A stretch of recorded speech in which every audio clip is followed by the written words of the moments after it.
perfect love and how to overcome fear through God's love. Tayo po muna ay manalangin. Panginoon, muli nagpapasalamat kami, Lord, sa panibagong araw, sa panibagong linggo na iyong binigay sa amin, Lord, para po makinig at matuto mula sa iyo, Panginoon.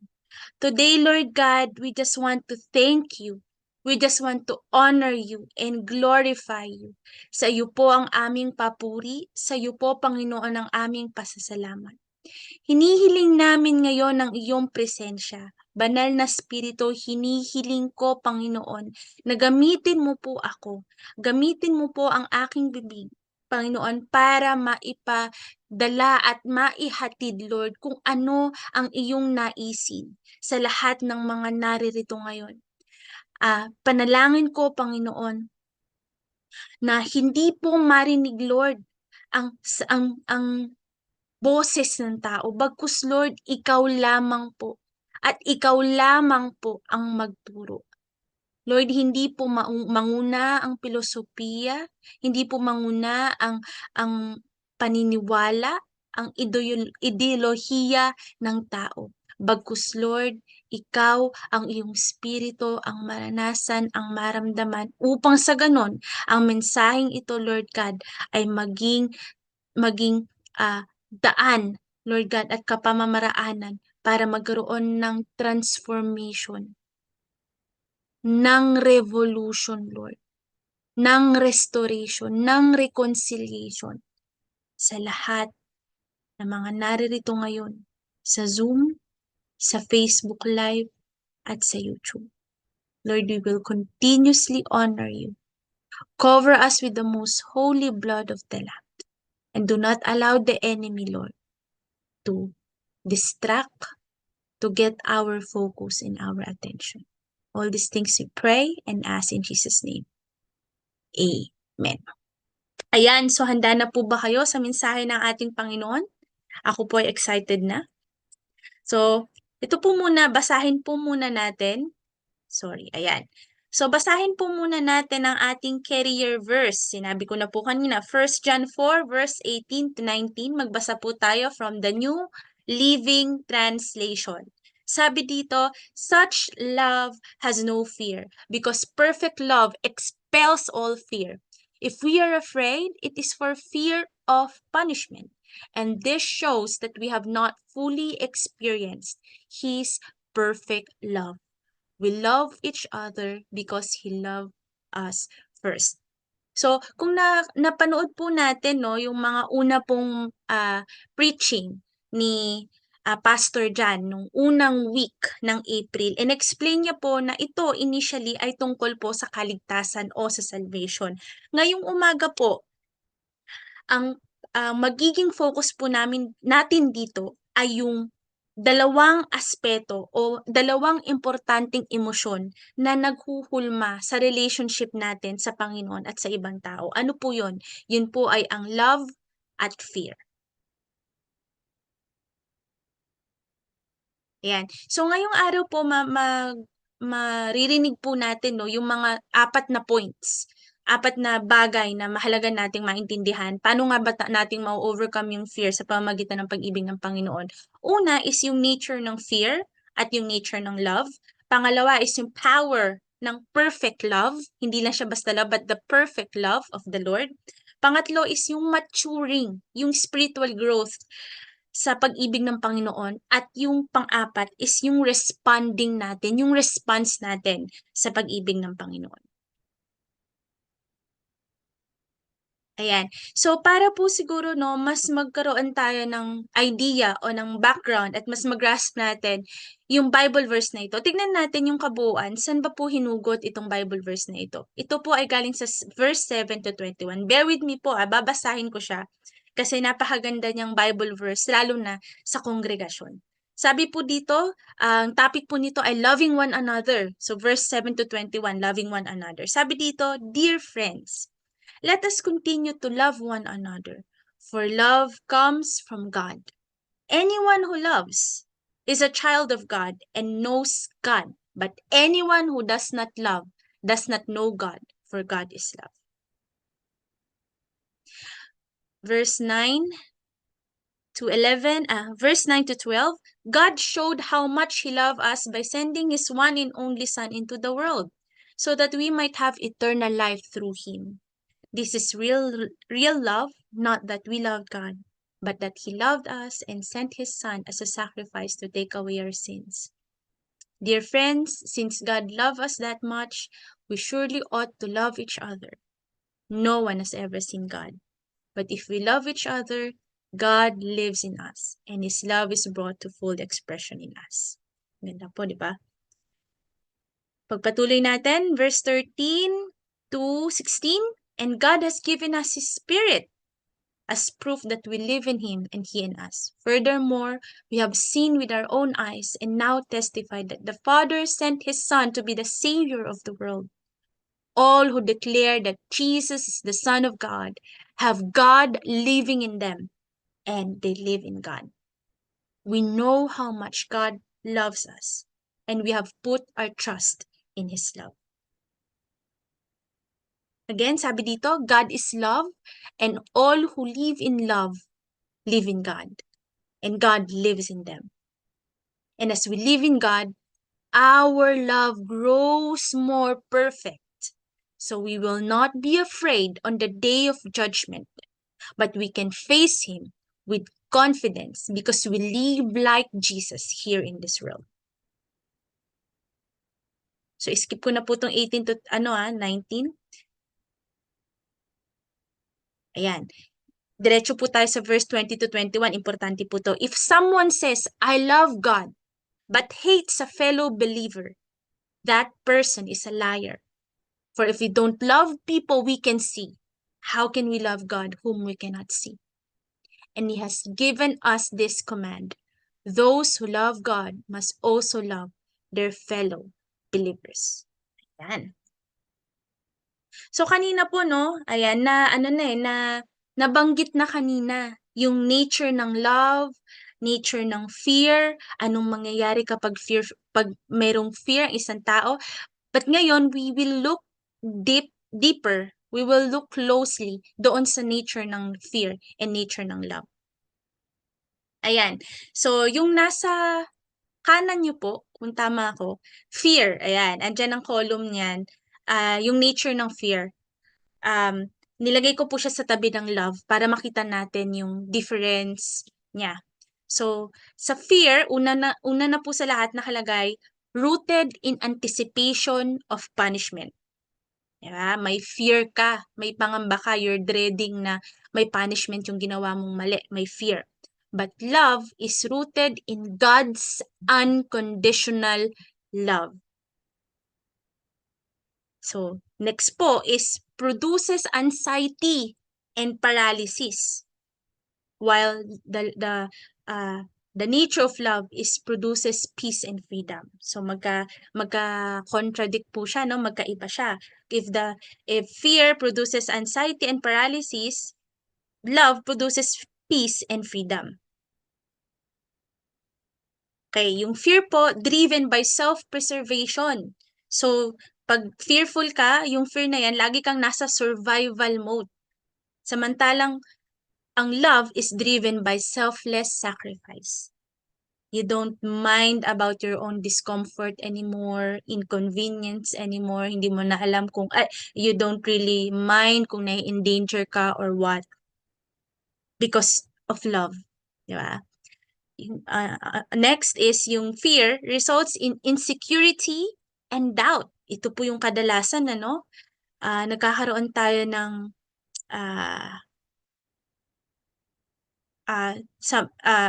loss of confidence, di ba? Magkakaroon tayo ng mga, it damage our confidence, it damage our self-image. While yung love, nagre-result siya sa assurance and confidence. Yung fear, it's temporary, and while love is eternal. So, looking through this nature po, ayan, looking through this nature. So, it's important na malaman po natin na ang fear, we really have to overcome it. Bakit? Because it is unhealthy. It is an unhealthy emotion na takot ka sa judgment, takot ka sa punishment. At dahil takot ka, hindi ka na kumilos, hindi ka na hindi ka na sumulong, hindi ka na nag-forward. Okay? And ito, fear na to, ito po ay rooted doon sa misunderstanding ng character ng Lord. Dahil fearful tayo, nakakalimutan natin ang character ng Panginoon ay forgiving. Ang character ng Panginoon ay saving, rescuing. Andun siya na i-redeem ka niya at hindi ka niya i-condemn at hindi ka niya i-judge. Nakakalimutan natin na ang love ng Lord, ang biblical concept ng perfect love ng Lord ay complete, selfless, and sacrificial. At kanina nga po yung mga binasa ko. It results in assurance, it results in confidence, it is eternal, 'di ba? And we have to always remember na we should always be in the nature of God's love and not in the nature of fear. Ayan. So, importante rin po siya sa ating mga believers pagdating sa obedience, pagdating sa paglalakad natin sa ating pananampalataya. When we obey in fear, ang kadalasan pong nangyayari sa atin, based po sa experience at observation, ito po yung mga pagkakataon na sumusunod tayo dahil ayaw nating mapagalitan, sumusunod tayo dahil ang motibo natin is to feel good, to feel satisfied, to feel better, to feel na meron kang silbi, o nagmi-minister ka o nagsiserve ka dahil sa iyong mga selfish motive, nagmi-minister ka pero hindi ka masaya. So ito po yung result, ito po yung reflection ng Kristiyano na motivated by fear. Unlike kapag motivated po tayo with love, we are really inspired, masaya tayo sa ginagawa natin, may joy tayo dun sa ginagawa natin, naiintindihan natin bakit tayo nandun, and therefore, lalagyan natin ng premium yung bawat ginagawa natin dahil alam natin na nilagay tayo doon ng Panginoon, pinili tayo ng Panginoon doon at um significant yung mai-contribute natin doon. And nandoon tayo kasi alam natin yung reason, alam natin yung why doon sa ministry, yung activity na yon, yung event na yon. Hindi lang tayo nandoon just to tick it off our tasks and to-do list, pero nandun tayo to really make a difference. So, kaya importante po na maintindihan natin yung nature ng fear at nature ng love. So, moving forward, ayan, now that we know the nature of fear, nature of love, now we have to know na paano nga ba yung how does experiencing God's perfect love drive out fear of judgment and punishment? Sabi dito po sa 18 verse 1 John 4:18 verse B, 18b, because perfect love expels all fear, if we are afraid, it is for fear of punishment. Okay po. So about this po, no, isa sa mga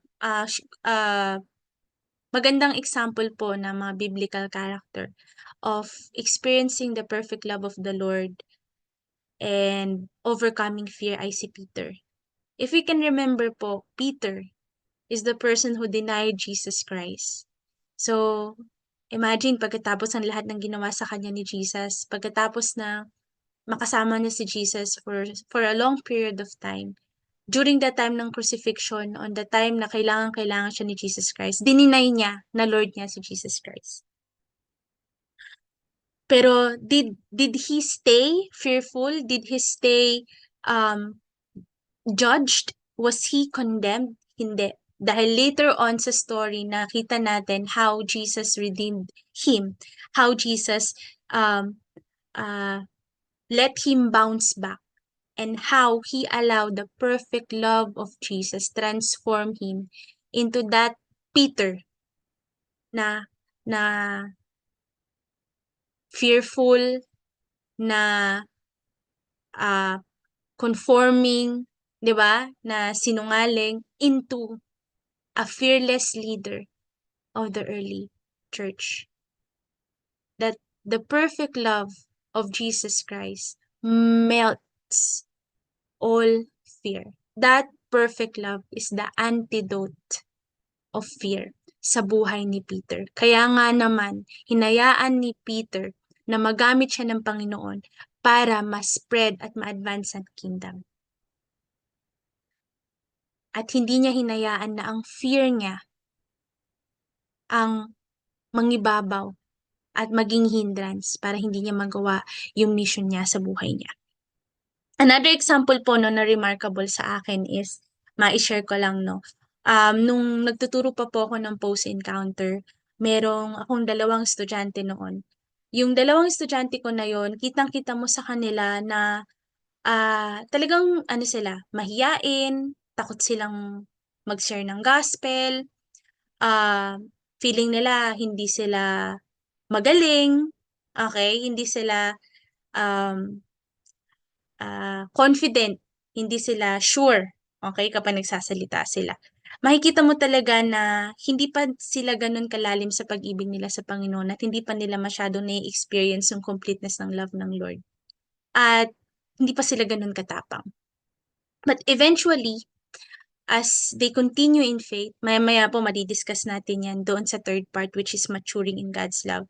As they continue to do their part, as they work their salvation day and night, as they embrace yung yung katotohanan na sila yung anak ng Panginoon, na mahal sila ng Panginoon, na apple of the eye sila ng Lord.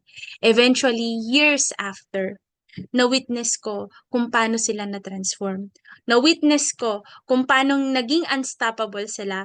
Na-witness ko kung paano naging fearless sila, courageous sila, paano silang nag-improve, paano sila nagkaroon ng uh, uh, transformative na pamumuhay. And until now, na makikita nyo sila na meron na silang mga kanya-kanyang simbahan. Napakalayo na nitong dalawang estudyante ko sa post-encounter. Kung makikita mo sila ngayon, kung magsalita sila, kung mag-lead sila, at kung magdisipulo sila, grabe yung ginawa ng Panginoon. Grabe yung pagbabago ng pag-ibig ng Panginoon sa buhay nila. Na hindi na sila bilanggo ng mga takot nila noon, na hindi na sila bilanggo ng fear of condemnation, of judgment, and fear of punishment. Hindi na sila bilanggo ng kahit na ano, dahil binago na sila ng pag-ibig ng Panginoon.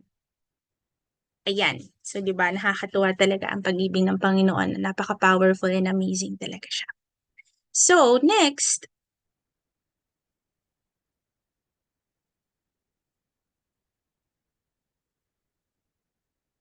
yan. So we are now on the third part, which is to mature in God's love or maturing in God's love. So let's read 1 John 4 verse 18c. And this shows that we have not fully experienced His perfect love.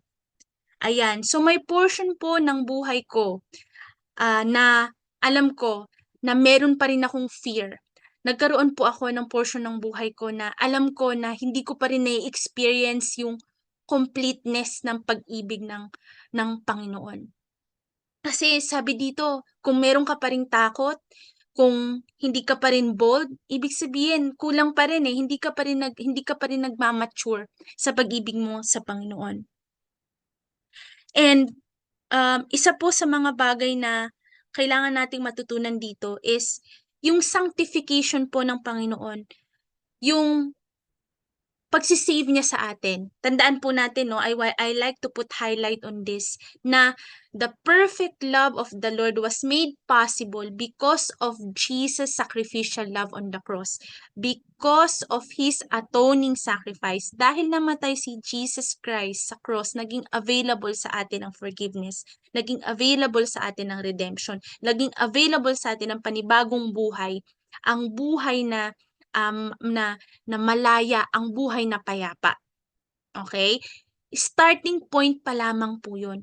And And that sanctification and redemption na binigay sa atin ng Panginoon, it has a progressive nature. Hindi po siya stagnant. We have to develop each and every day.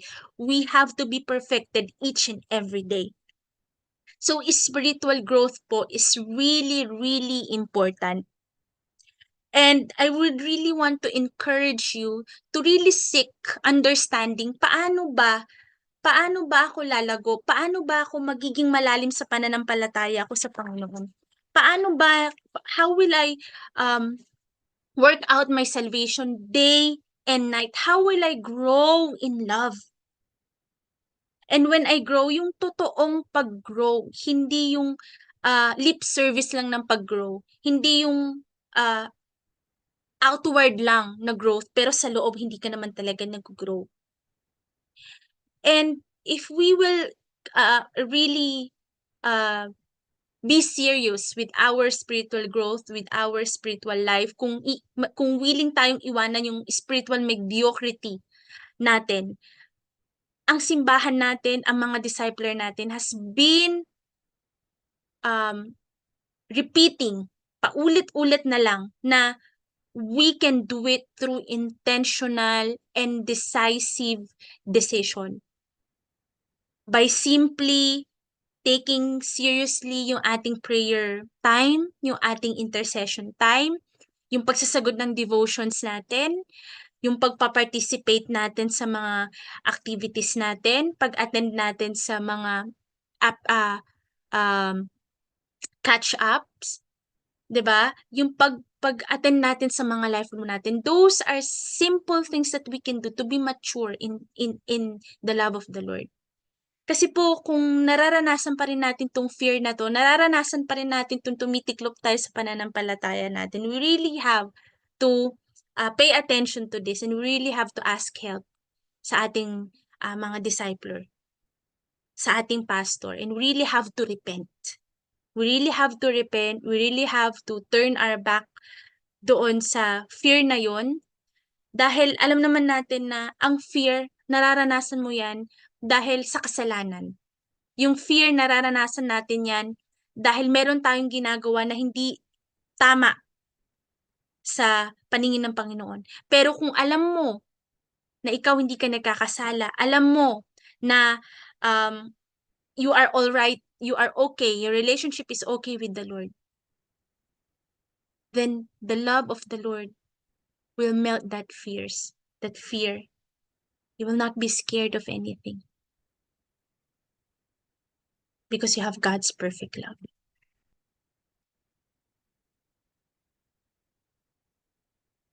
And lastly po, ayan, responding in God's love. How do we respond in God's love? Una po sa lahat, we have to emphasize no, na yung capacity natin to love, yung sinasabi natin na nagmamahal tayo, may nararamdaman tayong pagmamahal, nagpapakita tayo ng pagmamahal, nakaka-receive tayo ng pagmamahal. Itong kapasidad natin ng magmahal ay response natin sa pagmamahal na una nang binigay ng Panginoon sa atin. So ang pagmamahal at pag-ibig na tunay, tapat, totoo, kumpleto ay magmumula lamang sa Panginoon. Ano pong gusto kong ipahiwatig dito? Ang ibig sabihin po, until you have received that perfect love from the Lord, wala ka pong pag-ibig na matinong maibibigay sa iba. Yan po ang dahilan minsan bakit kung magmahal tayo, conditional, kung magmahal tayo, hindi according dun sa 1 Corinthians 13, hindi according dun sa nature ng Panginoon. Hindi siya patient, hindi tayo kind, we envy, we are selfish. Yun po yung kadalasan nangyayari. Kadalasan nangyayari, we are deceived into thinking that the love we have is the right kind of love, when in fact, it's not.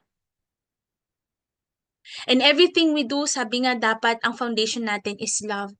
Yung mga activity na ginagawa natin sa araw-araw, ang foundation natin is love. Yung foundation ng norms, ng values natin, ng ethics natin, philosophy, whatever it is that makes up our being a human being, a person, it should be love. And it should be our motivation and inspiration also to love ourselves and love other people. Ayan. And another thing that we have to learn today is we really have to i-embrace, i-accept ang kinin natin, yung identity natin bilang beloved children of the Lord. Ngayon, sabihin mo sa sarili mo, mahal ako ng Panginoon. Napatawad ako ng Panginoon. Kumpleto ako dahil sa pag-ibig na binigay sa akin ng Panginoon. I am under the grace and mercy and love of the Lord. The righteousness of the Lord is upon me. Di ba po? Napakasarap. And ito yung practice na gustong ng Panginoon na gawin natin. I-invite mo, i-internalize mo at ariin mo talaga yung pag-ibig na Panginoon. Yung pag-ibig ng Panginoon kasi only through that you will be able to appreciate, enjoy, and really acknowledge yung pag-ibig niya. And that's the only proper response that we can give to the Lord. Hindi yung feeling condemned, hindi yung feeling judged, hindi yung feeling ng worldly sorrow. Hindi yon. What the Lord wants us to experience is true repentance, godly sorrow, eventually making us realize na mahal ka ng Panginoon. At yung worth mo, yung value mo, at kung sino ka talaga ay naka-angkla sa pag-ibig ng Panginoon sa'yo. And yeah, so and also another thing is if we know and we believe and accepted yung perfect love ng Panginoon sa atin, it will be reflected sa kung paano natin tratuhin yung ating brethren. Kung paano tayo makipag-usap sa ating brethren, do we show concern sa ating brethren? Do we understand and extend our patience, effort sa ating brethren? Do we reach out for the lost? Do we gently remind those people na nagfa-falter sa faith? Are we the hands of feet of the Lord? Kasi doon rin natin makikita kung totoo ba yung pag-ibig na nasa sa atin. Dahil hindi natin siya mako-contain sa sarili natin.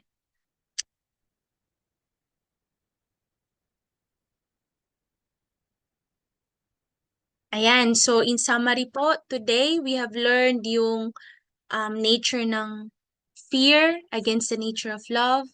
We have learned that experiencing the power of God's perfect love is really a potent antidote against fear. That we should be overcoming fear because it is unhealthy and it paralyzes us as Christians. That we should be maturing. Hindi po tayo dapat stagnant sa pag-ibig sa estado ng pag-ibig natin sa Panginoon. At we should be responding appropriately sa pag-ibig na ating Panginoon. And with that in mind, let's close in prayer. Father in heaven, once again, we are grateful, we are thankful, and we are honored, Lord God, na marinig namin at maintindihan namin, Panginoon, yung pag-ibig na binigay mo sa amin. At maiukit namin, Lord, sa puso at isip namin, Panginoon, yung kapangyarihan ng pag-ibig mo na kayang magbago, kayang mag-transform, at kaya kaming i-perfect from glory to glory. Kaya kami, Lord God, i-change doon sa tao that we are supposed to be. Lord, yung plano mo para sa amin. That perfect love, Lord, that melts away all our fears. That perfect love, Lord, that is manifested and displayed through Jesus when He died on the cross. At ngayon, kung ikaw ay bago sa service na ito, at kung hindi mo pa natatanggap si Jesus bilang iyong Panginoon na tagapagligtas, at gusto mong maranasan yung perfect love na yun, punong-puno ka ng takot at gusto mong maka-overcome, iniimbitahan kita sa altar call na ito. Ang kailangan mo lang gawin ay una, i-recognize at i-acknowledge na ikaw ay may mga kasalanang nagawa. Humingi ka ng tawad sa Panginoon. Sa mga naaalala mo lang, hindi mo kailangan sabihin lahat. At taimtim kang lumapit sa Kanya. Buong puso mong ilahad sa Kanya. Sabihin mong nagsisisi ka at hinihingi mo ang Kanyang kapatawaran. Sunod mong gagawin ay magpasalamat ka dahil sa krus ng Kalbaryo pinagbayaran na ni Jesus lahat ng iyong kasalanan at ang Kanyang dugo ay hinugasan na ito. At dahil doon, hindi mo na kailangang pagbayaran ito. Ang pagbayaran ng inyong mga kasalanan, hindi ka na kailangang ma-judge. Dahil enough na ang atoning sacrifice ng Panginoon Jesus. Pinakahuli sa lahat, imbitahan mo siya sa iyong puso. Imbitahan mo siya sa iyong buhay. At tanggapin mo siya bilang Panginoon at tagapagligtas. Kung ito ay iyong ipinanalangin ng taimtim, ng totoo, at taos puso mo itong inusal, ikaw ay binabati ko dahil ngayon ikaw ay isa ng born-again Christian. Kapag itong mundong ito ay iyong nilisan, sigurado ka na sa kabilang buhay, ikaw ay mapupunta sa langit. At hindi mo kailangang hintayin ang pagkakataon na yun para maranasan ang saving power at ang perfect love ng Panginoong Hesus. Dahil kahit dito, habang nabubuhay ka, ay maaari mo siyang maranasan araw-araw. His saving grace will always be available every day. At para naman sa mga kapwa ko mananampalataya, if you are already a believer and still you experience fear, still bilanggo ka ng takot, I encourage you and I invite you today to experience God's perfect love. Come to the Father today. Repent of the sins na maaring hindi mo mai-surrender. Confess. And after that, i-claim mo at i-embrace mo. Cling unto the Lord. And i-claim mo that you are God's beloved child. You are God's adopted child. And the Lord Holy Spirit is upon you. And the Lord Holy Spirit strengthens you, empowers you, and enlightens you. Today you are free from every fear and sin that entangles you. Panginoon, maraming salamat po Lord sa iyong pag-ibig. Maraming salamat po Panginoon dahil hindi ka nagmamaliw, ang pag-ibig mo hindi nagmamaliw, hindi mo kami iniwan. At kahit kailan Panginoon, kami Lord God, ang nag-iisang object mo Panginoon of your love. Mahal mo kami Panginoon at lahat kaya mong ibigay para sa amin. Maraming salamat Lord in Jesus' name. Amen.